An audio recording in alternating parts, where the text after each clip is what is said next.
everyone, and this is Jean from Happy Indulgence, and today I'm filming my Asian Readathon TBR. The Asian Readathon is held by Read by Cindy along with a few other booktubers. I'll make sure to link it down below, and it's basically to celebrate Asian Pacific Heritage Month in the month of May.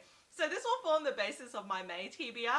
I'm a terrible person at sticking to my TBRs, so I'm thinking of doing away with them actually, but the whole reason why I decided to actually join the Asian Readathon is, one, Asian reads are actually my jam, and I have a lot of them to read off my TBR, so I was really excited to join, and two, because this readathon is actually pretty easy going, so I'm pretty sure I'll be able to stick to it. So without further ado, I'll just go into my TBR books. So the first one is Read Any Book by an Asian Author, and that's super easy because I've actually already finished reading this book and it was just a few days ago, so technically it counts, and that one is Roost by Cindy Pond. And Roost is actually the sequel to Want by Cindy Pond, which I really enjoyed last year, and it's basically centered around a group of people in the near future who live in Taiwan, and basically they're trying to overthrow a really rich corporation that can control technology to help people breathe better. It talks about class segregation, so the rich people can afford this new technology to help them breathe. People who aren't so well off are segregated, and this guy called Jason Zoll decides to infiltrate the Jin Corporation to help them bring about equality. So Roost is a sequel to that. It's basically a very straight sequel, so it follows on from what happens in the first one. It's set in Shanghai and they are still going after the same evil baddie. It's a short book and I actually listened to it on audiobook and I really enjoyed that one. So that's a big tick off the list for me already. The second book is Read a graphic novel featuring an Asian character or written or drawn by an Asian author. So my selection for this is actually Miss Marvel, and this is volume 3 as I've read volumes 1 and 2 already, and the character of Camilla Khan, who is actually Miss Marvel, she's a teenager and she's also Pakistani American. So yes, I have enjoyed the first two books. I do find them a bit juvenile for my taste because obviously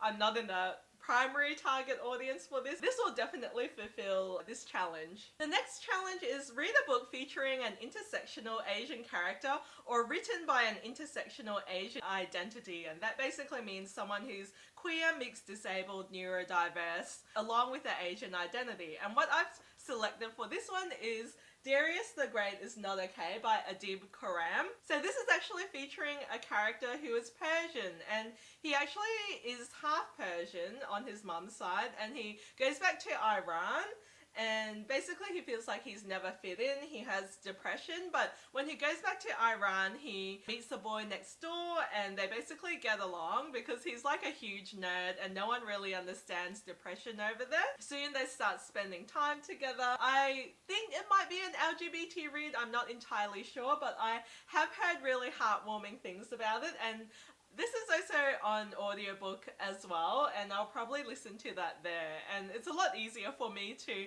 listen to books on audiobook at the moment, so I can't wait to read this one. The next one is read a book by an Asian author that was originally written in the native language and has obviously been translated.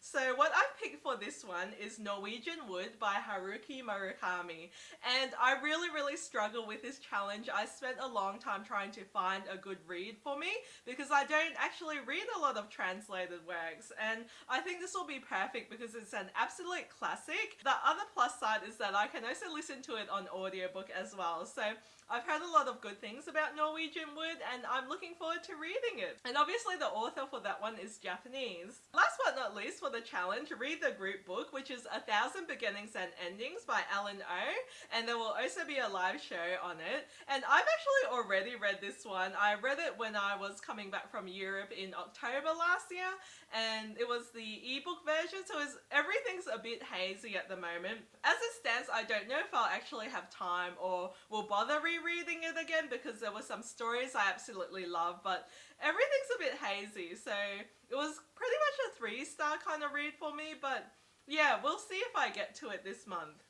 Because it also is Asian Pacific Heritage Month, I wanted to see if I could cross off a few other Asian books off my TBR as well. This is all really ambitious, guys. I mean, who knows if I'll get to many of them or if I'll get to any, but we'll see. The first one is Starfish by Akemi Dawn Bowman.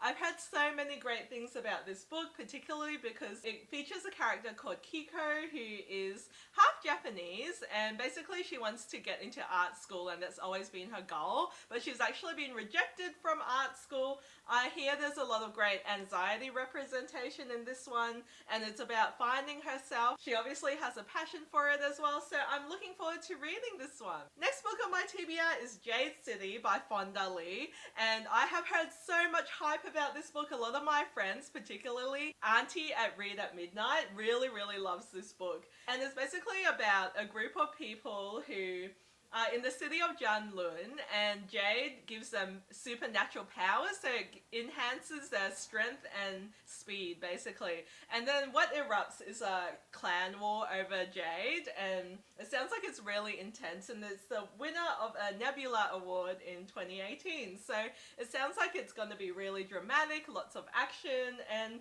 yeah. Next book on my TBR is The Heart Forger by Rin Chupeko, and this is actually the sequel to The Bone Witch. The Bone Witch features a character called T, and she's actually a sort of geisha, but she has the power to resurrect the dead and to bring them to life and also to make them die, pretty much. The Bone Witch was a really beautiful book. It was very different because of how descriptive and exquisite it was. It focused a lot on like geisha and what they did regarding learning about tea, about dancing and all the fineries. I found it rather slow though, so I wasn't particularly excited about the sequel, but I have heard really good things about this book. And reading the blurb as well, it sounds like there's going to be a bit of a war because people are fighting over T's powers, and it sounds really fascinating because it sounds like she is out for revenge, so that sounds super good, and I'm looking forward to reading this one. I have also on my TBR I Believe in a Thing Called Love by Maureen Gu, and this is actually about this super awkward girl who's obviously Korean, and she's student body president. There's this guy that comes into her life and she kind of likes him, so she learns all these moves of Korean drama and really makes a fool of herself. It sounds like a really cute like rom-com sort of contemporary romance.